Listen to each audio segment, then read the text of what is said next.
Sesi kali ini akan membahas mengenai Kerkopecut, salah satu tempat bersejarah di Banda Aceh. Lokasi makam ini berada di Sukaramai, Kecamatan Baitur Rahman, Kota Banda Aceh, sekitar 5 menit dari Masjid Baitur Rahman. Sebelum melanjutkan pembahasan, jangan lupa subscribe, like, komen, dan share untuk membangun channel ini. Terima kasih. Kerkop ini merupakan salah satu destinasi wisata di Banda Aceh yang berada tepat di belakang Museum Tsunami. Kerkop itu sendiri artinya gereja atau makam. Kerkopecut merupakan pemakan militer Belanda yang gugur saat perang di Aceh. Kerkop ini dibangun pada tahun 1873. Pemakamannya berlangsung hingga tahun 1904. Terdapat 5 fakta menarik dari Kerkopecut Banda Aceh. Fakta pertama, merupakan salah satu kerkop terbesar di dunia. Kerkopecut dibangun di atas tanah seluas 3,5 hektar. Tempat ini dulunya merupakan lapangan pacu kuda Kesultanan Aceh Darussalam.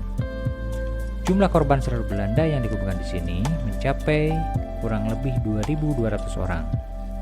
Kerkop ini merupakan kuburan terbesar pasukan Belanda selain di dalam negeri Belanda itu sendiri.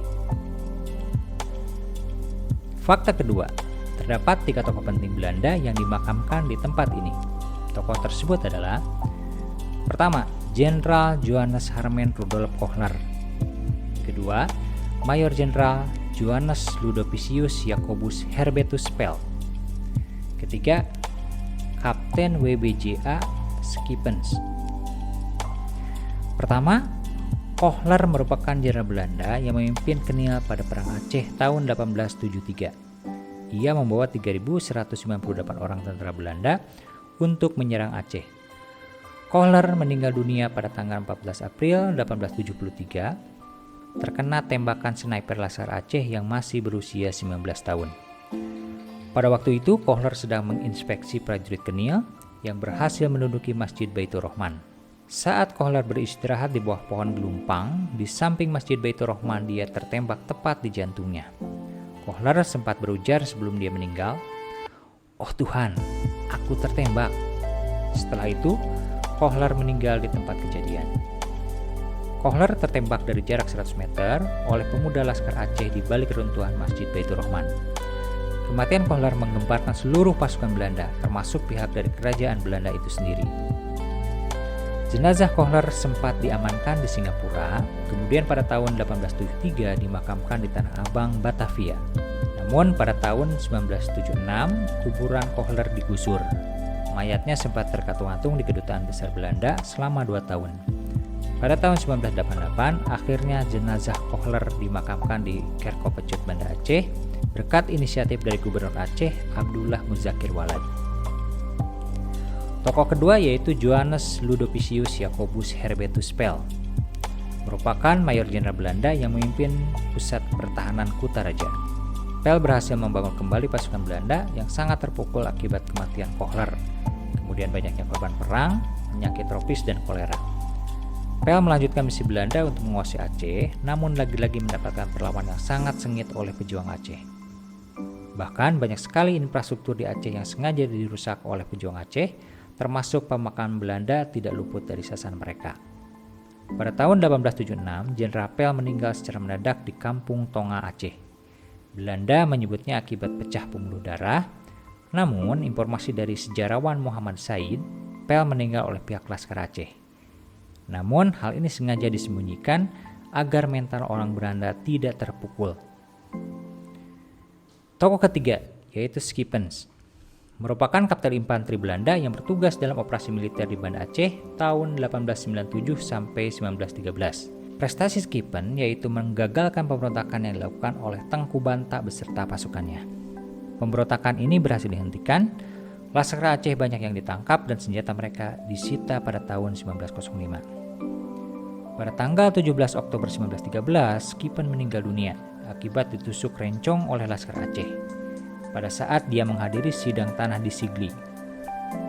Schipens meninggal di tempat kejadian karena tikaman rencong yang sangat dalam di bagian rongga perutnya. Kematian Schipens juga memukul mental Belanda pada waktu itu. Sekalipun Kesultanan Aceh telah berakhir pada tahun 1903, namun perlawanan masyarakat Aceh tetap berlanjut, tidak dapat dihentikan mereka. Fakta ketiga, salah satu bukti jejak Yahudi di Indonesia. Kohler termasuk di antara keturunan Yahudi yang ikut berperang di Aceh. Di 4 sisi nisan Kohler terdapat simbol bintang Daud. Ada obor terbalik warna emas dengan api menyala, kemudian simbol salib serta ular meningkal dengan moncong menggigit ujung ekornya. Dalam dunia simbol itu dikenal dengan Ouroboros. Bagi kaum Yahudi, ular adalah hewan suci yang melambangkan kebijaksanaan, kecerdikan, dan pergerakan. Selain daripada itu, terdapat 23 makam Yahudi lainnya, 9 nisan diantaranya tertera simbol bintang Daud dan pahatan bahasa Ibrani. Makam Yahudi yang terkenal yaitu Avram Meyer Bolkover. Ia merupakan Yahudi kelahiran Rumania pada tahun 1856 dan ada beberapa makam keluarga Bolkover lainnya. Bolkover juga menjadi nama sebuah kampung di Banda Aceh, di mana saat ini telah diganti menjadi Kampung Sukaramai. Fakta keempat, banyak dikunjungi oleh wisatawan asing. Kerko Pecut bagi penduduk setempat atau orang Indonesia pada umumnya dianggap sebagai tempat biasa saja. Akan tetapi bagi orang Belanda atau orang keturunan Yahudi, tempat ini merupakan salah satu tempat penting bagi mereka. Banyak wisatawan asing, keturunan Belanda atau Yahudi yang berkunjung ke tempat ini. Mereka ingin menelusuri jejak sejarah keluarganya yang dikuburkan di tempat ini. Fakta kelima, rusak terkena tsunami. Saat bencana tsunami di Aceh tahun 2004, Kerko Pecut juga tidak luput dari dampak bencana tersebut. Saat air tsunami meluap ke tempat ini, banyak bangunan makam yang rusak. Bahkan beberapa nama kuburan terbawa arus dan sulit diidentifikasi. Saat ini bangunan makam telah dipugar, namun beberapa di antaranya tidak sempurna seperti sedia kala. Demikian pembahasan mengenai Kerko Pecut Banda Aceh. Ini merupakan salah satu bukti sejarah panjang perjuangan masyarakat Aceh yang perlu kita ketahui bersama. Sampai jumpa pada sesi selanjutnya.